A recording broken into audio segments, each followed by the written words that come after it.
Dr. Sanjay Pandit from Saukar Ayurvedic College, Satara.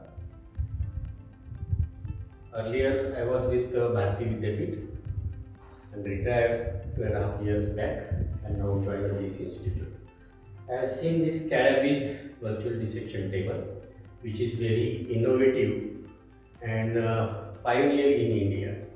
I have not seen actually anatomies, but first time observing this table. Very much useful for first year students. I have given some feedback regarding the useful techniques to use in anatomy for the first year students.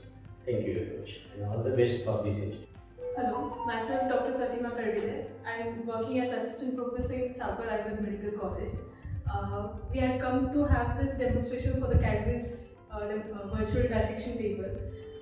It was good to see for the first time medical science getting merged with the IT sector's tech department.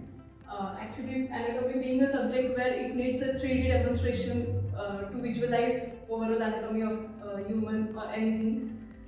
This would really be helpful for the first year students going ahead, and as it is in the initial stage, maybe the more feedbacks can work on this and students may be benefited with this.